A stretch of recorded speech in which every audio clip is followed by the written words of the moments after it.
All right, it wouldn't be Monday morning without some technical difficulties. So let's try this again.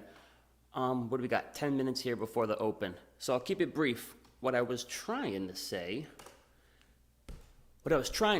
is I'm liking the structure here of the Qs. So the weekly chart is bullish. You got the weekly squeeze. We have a daily squeeze that is currently in the process here of firing to the upside. However, we're not extended yet. We still got plenty of room to +2 to +3 ATR. So weekly charts and daily charts, they're looking pretty bullish. And we ended last week firing this 4-hour squeeze to the upside. You can see you got the green 10x bars here. So bullish momentum is increasing on the 4-hour chart. And then we break it down a little bit more here.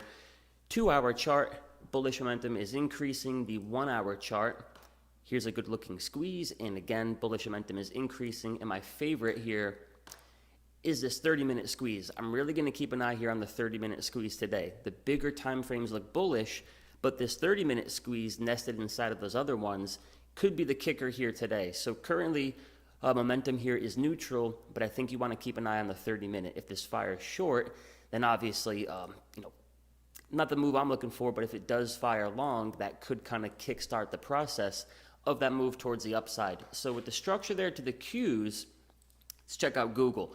Google is one of my favorite charts right now. However, trading Google right here is a lot different than trading Google back over here or say back over here.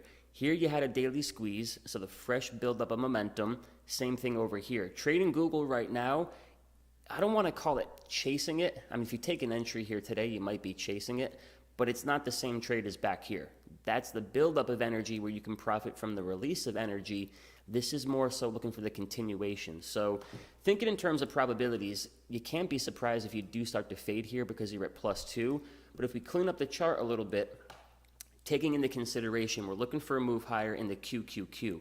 Should the tech move higher here, Google should move higher right along with it. So for GOOGs, very much like the Qs, we're coming into this week with a 4-hour squeeze, currently firing to the upside. And check out the momentum here. So bullish momentum for Google is increasing on the monthly, the weekly, the 3-day, the daily, the 4-hour chart. If we check out the 2-hour, here's a 2-hour squeeze that still hasn't fired. Bullish momentum is increasing. If we check out the 1-hour chart, here's another squeeze. Got a 1-hour squeeze, bullish momentum increasing, and then we dial it down one more time frame, and here's a 30-minute squeeze that is neutral. So stacked EMAs, monthly, weekly, 3-day, daily, 4-hour, 2-hour, 1-hour, all showing signs of increased momentum. So for Google here, first thing we want to take a look at here is the options chain, and currently the market makers are pricing in about a $52 move. So $50, that brings Google to about 24.80. That'd be the expected move. It's about a 2% move higher. And the way I'm looking at it here is we're a little bit extended, but you got a 1-hour squeeze and a 30-minute squeeze, still building up energy with the potential for the Qs to be right behind it here. What I'm looking for from Google isn't quite the move into 24.80. So not the full expected move, but I'm looking for a move into about 3+ ATR, right around 24.70. So I got a few different positions open here. All right, so with the 4-hour squeeze back on the 7th, I built the position there, and on that bad boy, I'm going with July 16th expiration put credit spreads, and I have short strikes here at 2320 and 2300. So that's in pretty good shape. And then last week, right before the market closed, with that 30-minute squeeze, added a little bit of exposure here for this week's expiration with another put credit spread, this one with a short strike at 2410. So locked and loaded here on Google, looking for the continuation back towards the upside. But I think these are the kinds of things you want to focus on right now. The transports, they're a little bit beaten up. Energy is, for me at least, a little bit too extended. The financials look okay.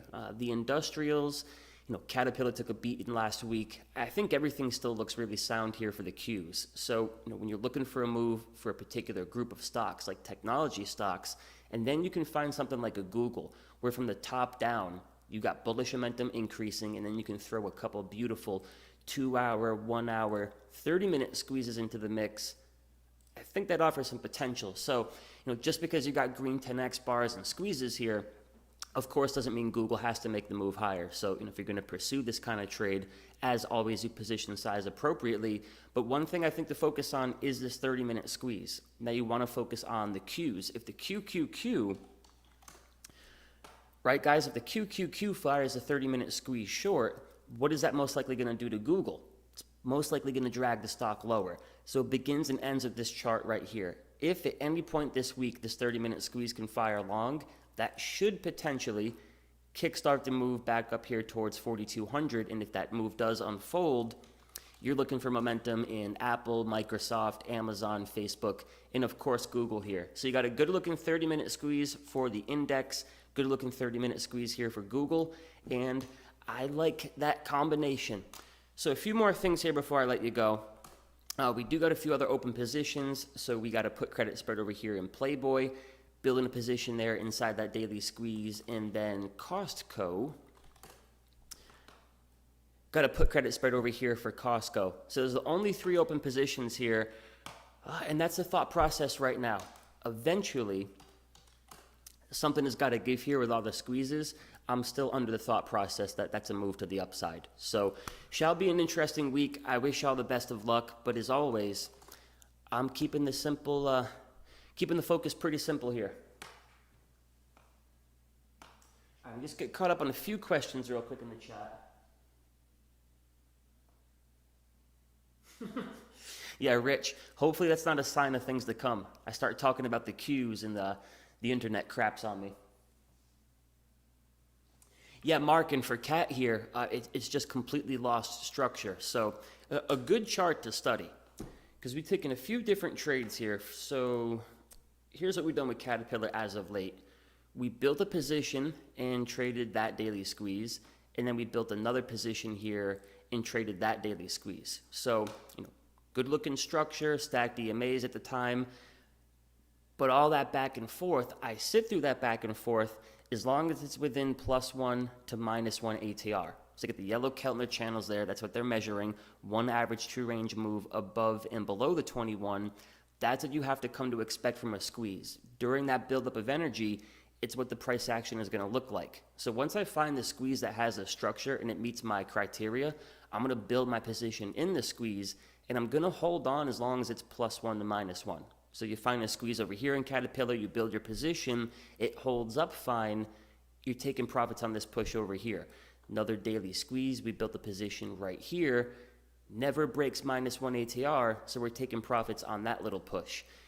Here's a loss of structure. So this is the point where the daily squeeze is in the buildup of energy phase. Now it's getting onto that release of energy phase. So the buildup, phase 1, is just +1, -1, +1, -1, +1, -1. Once you start breaking above or below +1 or -1, that's when potentially you're getting on to phase 2, the release of the energy. So obviously here with Caterpillar, we're chopping. We start to break under -1.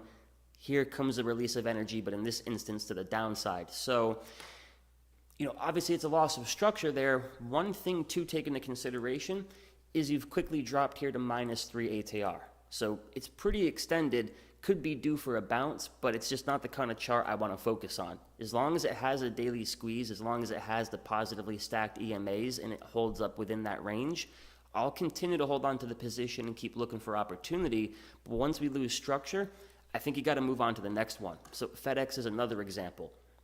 I'll find a daily squeeze, I'll hold through that crap, but once we start breaking -1, now the squeeze is starting to release that energy to the downside. Let's see, UPS. All right, a little bit of the same here. I'll hold on through that. I'm not going to hold on through that. So hopefully that answers your question. But again, y'all, my apologies for the technical difficulties this morning, but the market's going to open up here in a few seconds, so I'm going to cut y'all loose, let you go on ahead and focus.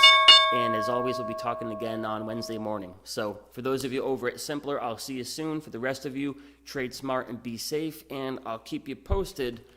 Let's take a peek here at Google. I'll keep you posted on how this trade goes. But best of luck this week, gang. Be safe.